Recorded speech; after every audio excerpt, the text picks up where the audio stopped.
Bueno, muy bienvenido a su programa Palabra y Profecía. Gracias por dejarme entrar a su hogar. Que Dios lo guarde, que Dios lo bendiga y que usted pueda recibir bendición. Porque el propósito de estos programas es enseñarle la palabra, que usted conozca la palabra, camine en la palabra, viva en la palabra y transmita la palabra. Porque si hay algo que Dios odia es la religión. Y allá en el libro de Isaías, en el capítulo 1, dice así, voy a leer del versículo 14. Dice: vuestras lunas nuevas, vuestras fiestas solemnes las tiene aborrecidas mi alma. Me son gravosas, cansado estoy de soportarlas. Cuando extendáis vuestras manos, yo esconderé de vosotros mis ojos. Asimismo, cuando multipliquéis la oración, yo no oiré. Llenas están de sangre vuestras manos. ¿Qué es lo que Dios quiere? Lavaos y limpiaos, quitad la iniquidad de vuestras obras de delante de mis ojos, dejad de hacer lo malo. Aprende a hacer el bien, buscar el juicio, restituir al agraviado, hacer justicia al huérfano, amparar a la viuda. Venid luego, dice Dios, oh Jehová, y estemos a cuenta. Si vuestros pecados fueran como la grana, como la nieve, serán emblanquecidos. Si fueran rojos como el carmesí, vendrán a ser como blanca lana. Pero Dios no lo obliga. Si quisieres y oyeres, comeréis el bien de la tierra. Si no quisieres y fueres rebeldes, seréis consumidos a espada. Serán juzgados por la palabra, porque la boca de Jehová lo ha dicho. Así de fácil. Entonces, Dios no mira con buenos ojos la religión. Dice: no me traigáis más vana ofrenda. La luna, vuestras lunas, sí, asambleas no las puedo sufrir. Son iniquidad vuestras fiestas solemnes. Entonces, y pregunta en el verso 12: ¿quién demanda esto de vuestras manos? Cuando venís a presentaros delante de mí, cuando vienes a la iglesia para hollar mis atrios, para pisotearlo, viene a distraerse, no viene a crecer espiritualmente. Entonces, la religión no convence a Dios, lo convence son, dice: si me amáis, guardad mis mandamientos. Y hoy vamos a hablar sobre el Sermón del Monte. El Sermón del Monte aparece en Mateo capítulo 5, 6 y 7 y se le llama la columna vertebral o la constitución del reino de Dios. Y todo cristiano haría muy bien, y es excelente, yo le aconsejo que se pegue un estudio concienzudo, serio, de Mateo capítulo 5, Mateo 6 y Mateo 7, para que usted entienda los principios de cómo es que tiene que vivir un cristiano, cómo es que debe ser ese hombre que dice que cree en Dios y que sigue a Cristo. Entonces, ahí se conoce esto, el Sermón del Monte. ¿Quién lo pronunció? Nada menos ni nada más que el Cristo de la gloria. ¿Y qué más? En el Sermón del Monte se revelan los principios de justicia de Dios. Y todo creyente verdadero debería vivir mediante la fe en el Hijo de Dios. Mire lo que dice Gálatas 2:20. Vamos a ir a Gálatas en el Nuevo Testamento. Vamos a buscar a Gálatas. Capítulo 2, versículo 20. Dice así: con Cristo estoy juntamente crucificado, y ya no vivo yo, mas vive Cristo en mí. Y lo que ahora vivo, escuche, y lo que ahora vivo en la carne, lo vivo en la fe del Hijo de Dios, el cual me amó y se entregó a sí mismo por mí. Entonces lo que usted tiene que vivir es en la fe, en la palabra, en el conocimiento de la palabra. Por eso el diablo está atacando la palabra desde hace centurias. Y ha levantado toda clase de sectas y doctrinas espurias. Y ahora se metió al interior de las iglesias con falsos predicadores, con falsos maestros, con falsos pastores, y está engañando. ¿Y por qué el pueblo cae tan fácil? Porque no escudriña la escritura. Mi pueblo perece. Vamos a ir allá a Oseas, Antiguo Testamento, en el libro de Oseas, a ver si lo encuentro. Oseas 4:6, que dice así, vean. Escuche: mi pueblo, mi iglesia está siendo destruida porque le falta conocimiento.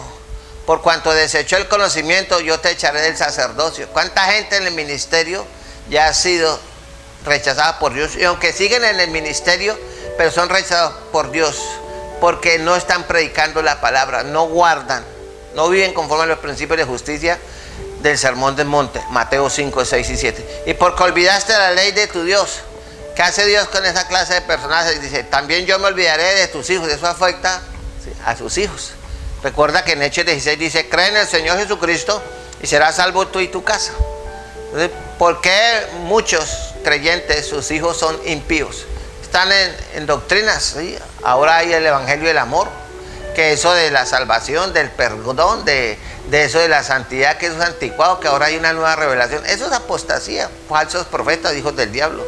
Dice que conforme a su grandeza así pecaron contra mí, también yo cambiaré su honra en afrenta. Del pecado de mi pueblo comen y de su maldad levantan su alma. O sea, viven sabroso, engañando a la gente y permitiéndoles el pecado, y les predican sermones y enseñanzas muy bonitas, agradables al oído, pero que no cambian el corazón. Y por eso es que yo le digo, toda esa clase de gente que dice ser sierva de Dios y son estimados y conocidos hasta internacionalmente, son siervos de Satanás y están llevando a miles al infierno. Y la gente se va con ellos porque no creen la palabra y no siguen a Cristo. Dice, y será el pueblo como el sacerdote, ¿sí? Será el pueblo como el pastor, será el pueblo como el apóstol, ¿sí? Y será el pueblo como el sacerdote. Le castigaré por su conducta, por su testimonio, por su estilo de vida, y le pagaré conforme a sus obras. Dice, comerán, pero no se saciarán, y vienen a toda hora sedientos de bendiciones, que carro nuevo, que casa, que viajes, que ropa, que zapatos de marca. Fornicarán, mas no se multiplicarán, porque dejaron de servir a Dios. Eso Oseas capítulo 4. Entonces, si nosotros desconocemos la importancia de Mateo 5, 6 y 7, el sermón del monte, entonces, o rijo mi vida por la palabra y por los valores del sermón del monte, o los rijo por los valores del mundo. Y el primer requisito ahí dice, bienaventurados los pobres en espíritu, porque de ellos es el reino de los cielos. Mateo 5, 3. Entonces, ¿qué pasa? El pobre en espíritu, que se debe reconocer que nadie es espiritualmente autosuficiente. Separados de mí nada podemos hacer. Todo verdadero hombre de Dios, mujer de Dios, depende de Dios. Todos necesitan la vida, el poder y la gracia sustentadora de la palabra y del Espíritu Santo, a fin de heredar el reino de Dios. Cuando yo me aparto de la comunión del Señor, ya no se quiere ayunar, ya no se quieren hacer vigilias, la gente quiere cultos corticos, ya ahora siguen, ya se acostumbraron a cultos en línea. La Biblia dice, no dejando de congregaros. La iglesia pierde poder cuando deja de reunirse a orar y a clamar. Vuelvan a las iglesias a orar, vuelvan a las iglesias al ayuno, vuelvan a la iglesia a las vigilias, dejen la pereza, dejen la rebelión. Es su decisión. Entonces, ahora, la otra bienaventuranza en el versículo 4. Esta es una pasada así por encima. Dice, bienaventurados los que lloran, porque ellos recibirán consolación.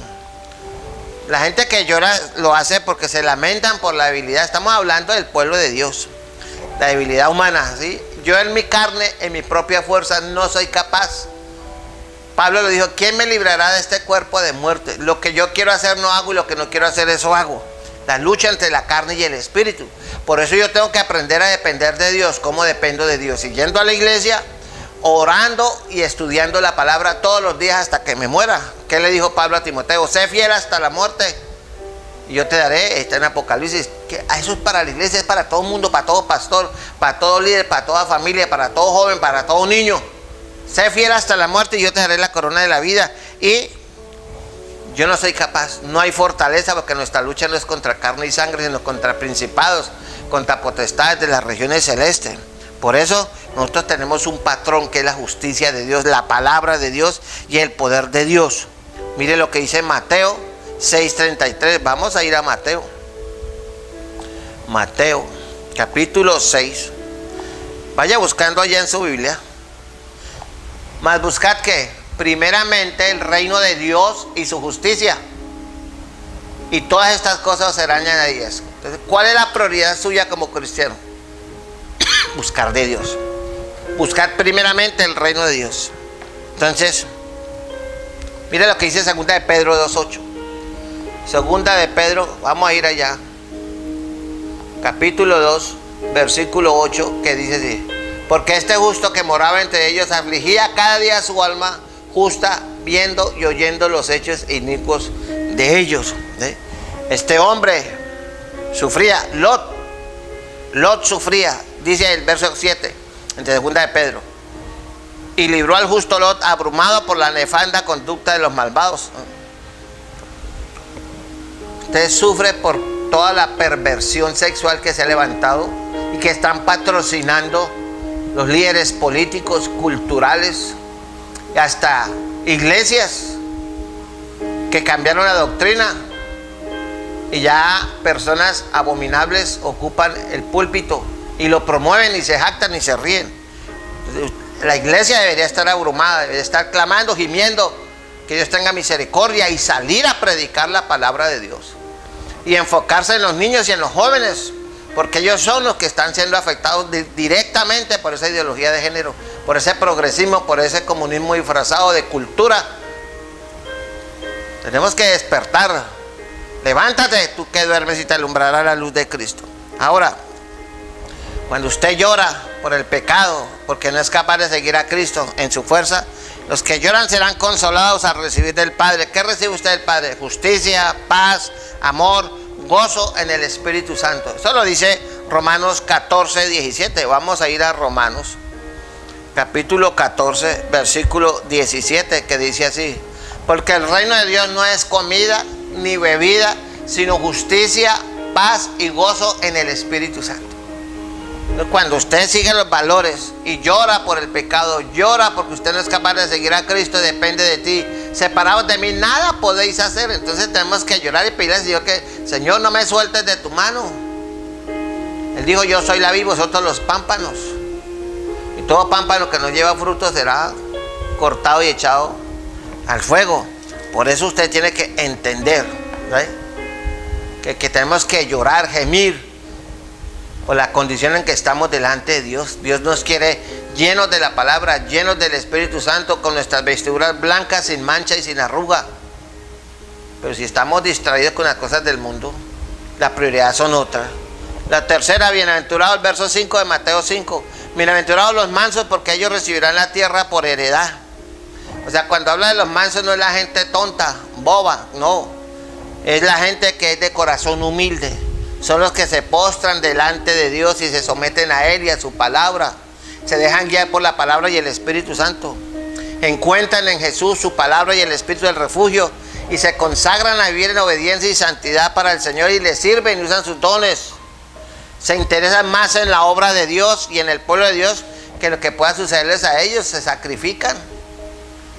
Hay gente que si no le pagan tantos miles o millones de pesos no son pastores. Que si los invitan a predicar a una conferencia, o antiguamente conocidas como campañas, había que pagarles primero la mitad consignada, que ellos la vieran en su cuenta. Si no, no iban, y mandarle el pasaje ida y vuelta de una vez por anticipado. Y fuera de eso piden un escudero que les tenía que llevar la maleta y tenerles un carro desde el aeropuerto y llevarlos a pasear y a lo mejor al restaurante. Eso es un siervo de Dios. Eso es un hombre manso. Ese es un vividor. Y la gente dice: ay, cómo lo usa Dios. Son engañados. Por eso usted tiene que escudriñar y entienda por qué Jesús dijo: es necesario que a través de muchas tribulaciones entremos en el reino de los cielos. La vida cristiana está llena de sufrimiento. Por eso Dios permite cosas tremendas. Usted tiene que enfrentar, con Cristo o sin Cristo, la enfermedad, la traición, la decepción, el estrés, la muerte, el desempleo, la abundancia, la escasez, la alegría, la tristeza. Todos pasamos por eso, pero una cosa es pasar por eso sin Cristo y otra cosa con Cristo. Filipenses 4, ¿qué dice? Pablo decía: yo sé vivir en abundancia y sé vivir en la escasez. Todo lo puedo en Cristo que me fortalece. Hoy los cristianos que no tienen casa, carro y la nevera llena, y no, es que tiene pecado, es que tiene un espíritu de ruina. Si el mismo Jesús dijo: yo no tengo donde recostar la cabeza, entonces era un arruinado, era un fracasado. Pero estos maestros de maldad, vividores que no son mansos, son unos depredadores económicos, esquilmadores de la iglesia del Señor. Entonces, ¿qué son? Lobos disfrazados de ovejas. Por eso usted tiene que, la gente mansa, mire lo que dice el Salmo 37, 11. Vayamos al Salmo 37. Vamos a buscarlo. Salmo 37, 11. A ver, Salmo, aquí lo encontré. Verso 37, versículo 11. Dice así, vean: pero los mansos heredarán la tierra y se recrearán con abundancia de paz. Los mansos, no los violentos. Es que mi amigo, la gente agresiva no, más Dios mira de lejos a los altivos. Entonces, si usted conoce o usted es un cristiano lleno de orgullo, y yo no me siento en eso, esa silla tan fea, yo estoy y vive a toda hora con el dedito parado, sí, el orgullo y la arrogancia, pues tenga cuidado, porque quizás usted está fuera del reino de Dios y ni siquiera se ha dado cuenta, porque usted cree que ir a la iglesia lo hace cristiano. Las iglesias, hay muchas iglesias llenas, hay muchas iglesias que va gente y les van a los cultos en línea, pero la mayoría no son salvos. Le doy un ejemplo bíblico. Nicodemo, religioso, conocía la ley, era maestro, respetado, reconocido, tenía posición económica, social, hasta política, pero no conocía a Jesús. Y cuando el Señor le dijo tienes que nacer de nuevo, se le cayó la estantería y se dio cuenta. ¿Qué le pasaba al apóstol Pablo, llamado Saulo de Tarso antes de su conversión? Era un perseguidor, un fariseo recalcitrante, odiaba todo lo que fuera de Cristo. Diezmaba, ofrendaba, era tremendo con la ley de Moisés, perseguidor de los cristianos. No conocía a Jesús. Y así en las iglesias hay cantidades de gente orgullosa, arrogante. Es que yo soy de tal iglesia, es que el presbítero es el superintendente, es que el supervisor, es que pertenezco a la junta de las damas de no sé qué. Eso es basura para Dios. Dios lo quiere a usted manso, humilde. ¿Cómo aprendió Moisés a ser manso, a ser el hombre más manso de la tierra? Lo sacó del palacio de la opulencia y lo llevó al desierto a aguantar calor, a vivir con las ovejas, con los chivos. ¿A qué olía Moisés? Él no olía perfume de estrato 6, sudado y todo. Y aprendió a ser humilde y manso. Y sin embargo, una vez perdió los estribos y por eso no pudo entrar a la tierra prometida. Ahora, ¿qué va a hacer Dios con usted? Aunque la salvación es por gracia, ¿qué va a hacer Dios con usted si usted es un cristiano rebelde, orgulloso, que hace lo que quiere y que no acepta que le digan nada, que usted es un regañón? Usted es el que es rebelde y orgulloso. Tiene las mismas características de Satanás. No se enoje conmigo, sonría. Yo le estoy diciendo la verdad. Sea manso, sea humilde y aprenda lo que es la voluntad de Dios. Por eso les digo que estudie. Esto es simplemente un paso por encima. Ahora el versículo 6 dice: bienaventurados los que tienen hambre y sed de justicia, porque ellos serán saciados. ¿Qué es eso? Este es uno de los textos más importantes del Sermón del Monte. En primera instancia, el requisito fundamental para toda la gente que quiera vivir piadosamente es tener hambre y sed de justicia. Mire lo que dice Mateo 6:33. Mateo 6:33, aquí se lo busco, vea. Va a pasar las hojas de la escritura y dice así: mas buscad primeramente el reino de Dios y su justicia, y estas cosas os serán añadidas. ¿Ya? Buscad primeramente el reino de su justicia. Por eso, mi amigo, si usted no tiene este requisito, mire lo que le pasó a Moisés. Éxodo 33:13. Vamos a ir a Éxodo. Éxodo, capítulo 33, versículo 13. Dice: ahora pues, si he hallado gracia en tus ojos, te ruego que me muestres ahora tu camino para que te conozca. Ya hallé gracia en tus ojos y mira que esta gente es pueblo tuyo. Tremendo la oración de Moisés. Entonces, mire que lo que le dijo: si he hallado gracia en tus ojos. Tenía hambre y sed de justicia. El salmista David, Salmo 42. Vamos a ir al Salmo 42. En el versículo 2 verso 6. Dice: se levantarán los reyes de la tierra y príncipes consultarán unidos contra Jehová y contra su ungido, diciendo. Salmo 42, 6. Salmo 42, ya estás leyendo mal. Esa no es la cita. Salmo 42, 6. Ya la vejez me tiene. Perdóneme, esta y dos más. Ahora sí, vea. Salmo 42, 6. ¿Qué dice? Dios mío, mi alma está abatida en mí. Me acordaré por tanto de ti desde la tierra del Jordán y de los hermonitas desde el monte de Misa. Sí, mi alma está abatida, porque él sufría, veía la condición de su pueblo, ¿sí? Entonces usted, hermano, Ahí está Moisés, está David. Ellos tendrían el apóstol Pablo. ¿Qué dice Filipenses 3:10? Vayamos al Nuevo Testamento, a Filipenses capítulo 3, versículo 10, que dice así: a fin de conocerle y el poder de su resurrección y la participación de su padecimiento, llegando a ser semejante a él en su muerte. Entonces, cuando usted tiene hambre y sed de justicia, usted se preocupa por vivir en santidad y en obediencia. Si usted no vive así, entonces usted está desenfocado. Y quizás, yo no soy juez de nadie, pero sí soy muy franco. Quizás usted está viviendo un cristianismo falso, una oración falsa, una alabanza falsa, lleva una vida religiosa falsa y se va a llevar tamaña sorpresa. Recuerde la parábola de las 10 vírgenes, todas aparentaban, todas, pero ¿qué era el problema de las 10 vírgenes? No tenían aceite, las lámparas estaban sin aceite y sus vasijas estaban vacías. Llegó el momento y el día de la quema se vio el humo, la mitad se fue y la mitad se quedó. Y ahorita estamos a un paso de que aparezca el anticristo, pero estamos a medio paso de que venga Cristo por la iglesia. ¿Está listo? ¿Está listo? ¿O usted piensa que en el cielo le van a poner una sala de internet o de videojuegos cristianos?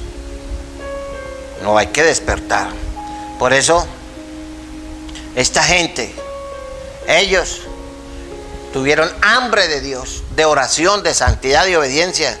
Y la condición suya, espiritualmente hablando, del creyente durante toda su vida, depende del hambre, del deseo de buscar y agradar a Dios en todas las áreas de su vida, de buscar la presencia de Dios. Pero usted va a la iglesia y lo entretienen con chistes y anuncios y pida plata y programas aquí. Mira lo que dice Deuteronomio 4:29 en el Antiguo Testamento.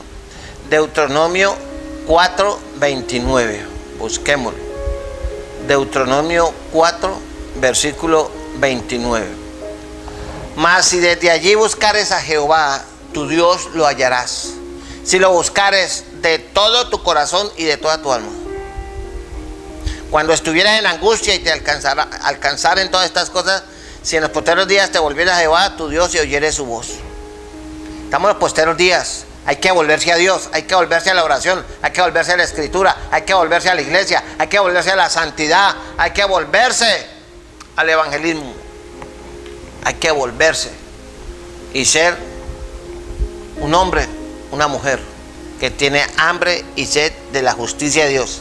Entonces, tiene hambre de la palabra de Dios, tiene hambre de la comunión con Dios, la comunión con el Espíritu Santo. Mire, Juan 7, 37, 39. Vamos a ir a Juan 7, 37, 39. Juan 7, 37, 39. Dice: en el último gran día de la fiesta se puso en pie y alzó la voz diciendo: si alguno tiene sed, venga a mí y beba. El que cree en mí, como dice la escritura, de su interior correrán ríos de agua viva. Esto dijo el Espíritu que habían de recibir los que creyesen en él, pues aún no había venido el Espíritu Santo, porque Jesús no había sido aún glorificado. Este es el tiempo de vivir lleno de palabras, lleno de obediencia, lleno del Espíritu Santo. Pero la gente no quiere venir a los cultos a orar, la gente no quiere venir a los ayunos. Recientemente estuve en una iglesia aquí, fui a visitar a un pastor y ese día tenían ayuno. Y el pastor estaba muy triste, porque el ayuno empezaba a las 9 de la mañana, creo, y eran las 10, y nadie había llegado y no llegaron. Y el pastor, ¿qué pasa? Le dije: hermano, eso es por todos lados. Porque muchos tropezarán y el amor de muchos se enfriará. ¿Por qué? Porque no tienen hambre de sed de justicia de Dios. Tienen hambre de comida, tienen hambre de diversión, tienen hambre de paseo, tienen hambre de internet, tienen hambre de sexo, tienen hambre de todo lo mundano menos de Dios. ¿Usted cree que va a entrar al cielo así? No lo va a hacer. Ahora miremos, porque el tiempo avanza. Vamos a ir al versículo 7. Dice: bienaventurados los misericordiosos, porque ellos alcanzarán la misericordia.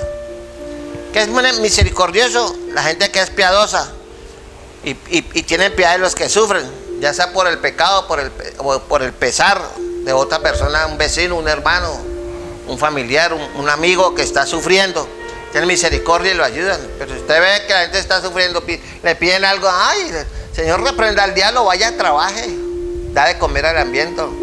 Estuve desnudo y me vestiste, estuve preso y me visitaste. Entonces hay que tener misericordiosa, porque ese es uno de los frutos de Dios, del cristiano, tener misericordia, sufrir por la gente que sufre. Usted llora, gime, ha derramado una lágrima por todos los hermanos que mataron. Por ejemplo, en México, hace un par de semanas, mataron a 12 cristianos evangélicos porque no dieron para una donación para una fiesta religiosa en su pueblo. Los mataron.